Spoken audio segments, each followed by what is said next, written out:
The day my son looked me dead in the eyes and said, "You owe me this, Dad," was the day I realized I had spent 63 years loving a stranger.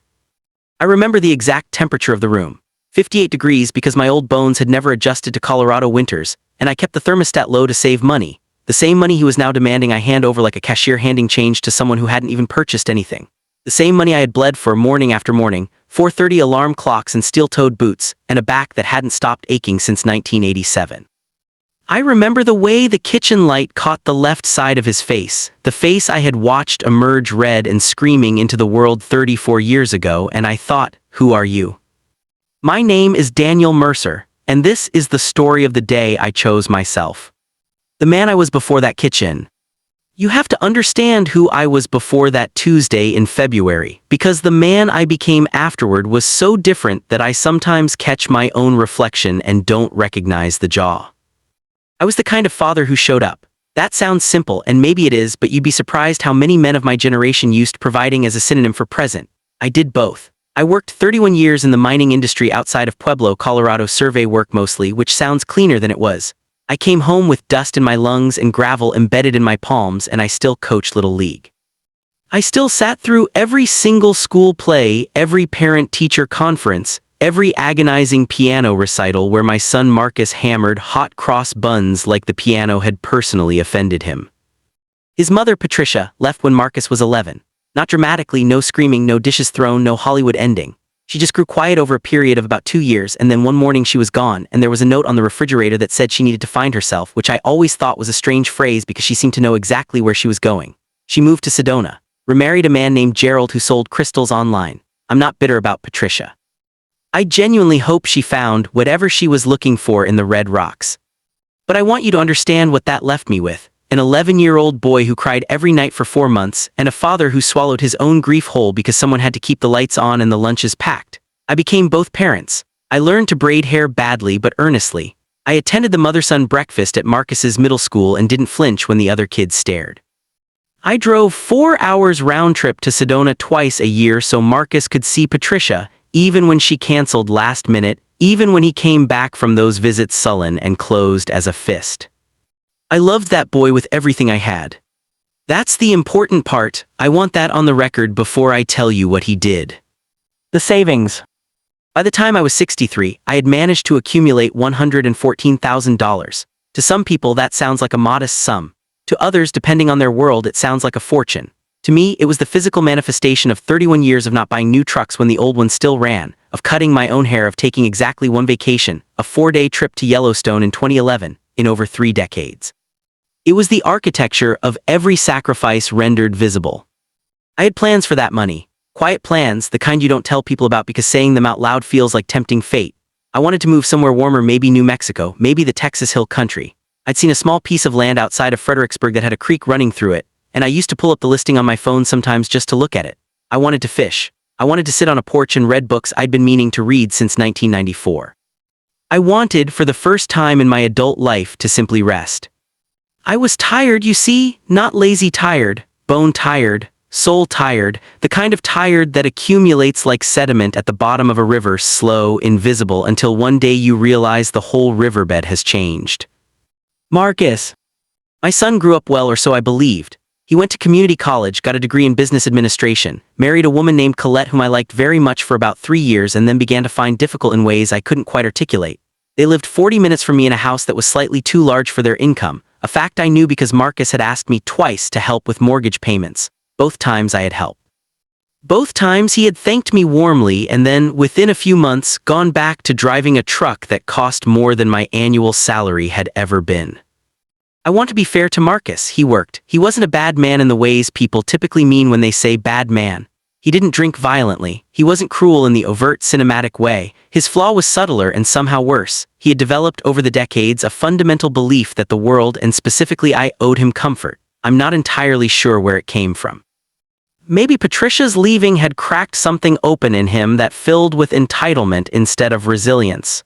Maybe I had compensated too hard, given too freely, made sacrifice look too easy. Maybe it was simply who he chose to become. When Colette announced she was pregnant, I was genuinely thrilled. The idea of a grandchild lit something in me that I hadn't felt in years, a warmth, a purpose, a reason to think beyond my own quiet plans. I bought a rocking chair. I started a small savings bond for the baby. I told Marcus that I'd be there whatever they needed in the ways that I could. I should have been more specific about those last 4 words. The demand. It was a Tuesday. I've already told you about the cold and the kitchen light. What I haven't told you is that Marcus arrived unannounced, which should have been my first signal because Marcus was not a drop-by person. He was a call-ahead, confirm-twice person. The spontaneity of his arrival meant he had worked himself up to something. He sat down at my kitchen table, the same table where I had helped him with algebra homework, where we had eaten 1,000 quiet dinners just the 2 of us, and he told me that he and Colette were in financial trouble. Real trouble. The house was underwater. Colette's maternity leave was going to cut their income significantly. They had debt he hadn't mentioned, credit cards, a personal loan he'd taken out 18 months ago. The number he laid out when he totaled it was close to $90,000. Then he looked at me and said it. "You have the savings, Dad, we need it, the baby's coming in April." The room did something strange, it seemed to hold its breath. "Marcus," I said very carefully, "the way you speak when you're trying not to shatter something, that money is my retirement." "You can still work," he said. I was 63 years old with a compromised left lung and a spine that my doctor had described with cheerful clinical detachment as the spine of a much older man. He knew this. He had driven me to that appointment. "I can't still work," I said, "not the way I worked before." "There are other jobs." He said it the way people say things they know are wrong but need to believe are right. "Consulting, part-time stuff." "Marcus." "Dad," and here is the part that rewired something permanent in my brain. He leaned across my table in my house where I had raised him alone, and he said with a kind of strained patience that a parent uses with a difficult child, "You don't have anyone else to leave it to. Colette and I were your family. The baby is your family. What are you saving it for? What are you saving it for?" As if my life, my comfort, my rest, my small creek in the Texas Hill Country, as if all of it needed to justify itself against his need. As if I required a permission slip from his approval to want things for myself. I sat with that sentence for a long time, long enough that Marcus seemed to think he'd won because he started talking about how they'd pay me back, how once things stabilized they'd set up monthly payments, how this was just temporary. I nodded. I told him I'd think about it. He left looking satisfied. What I did next. I didn't sleep that night. I lay in my bed in the cold house and I thought about my father who had worked himself to a gray, diminished death at 67, leaving my mother with nothing because he had given everything to everyone who asked. I thought about Patricia's note on the refrigerator, "I need to find myself," and for the first time in 22 years I felt something like solidarity with her. I thought about the creek outside Fredericksburg. I thought about the fishing pole still in the garage, the one I'd bought in 2019 with every intention of using and never had. And somewhere around 4 in the morning, I made a decision.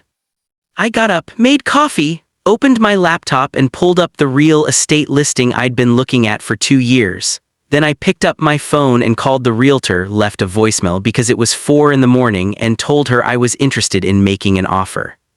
Then I called my bank. I'm not going to tell you the specifics of the next 72 hours because some of them are still private and some of them are boring and none of them are as dramatic as they sound from the outside. What I will tell you is that I moved the money. Not recklessly, I'm not a reckless man. I moved it carefully into accounts Marcus didn't know about, into a deposit on that land, into a modest moving fund, into a small storage unit where I began, box by box, to dismantle the house I'd lived in for 19 years. I called a realtor for the house too. Turns out the market had been kind. The equity was enough to give me breathing room I hadn't calculated on. I wrote Marcus a letter. I want to be clear about this because I've seen the way these stories get told and I don't want to be the villain in a different story, the cold father who disappeared without a word. I wrote him a letter, 4 pages longhand, the way I'd learned to write before keyboards made penmanship feel unnecessary. I told him I loved him. I told him I was not abandoning him or the baby. I told him that I would be present in my grandchild's life in whatever ways I could manage across a distance. But I also told him the truth in plain language because he was 34 years old and deserved plain language. What he had asked of me was not a favor. It was an erasure.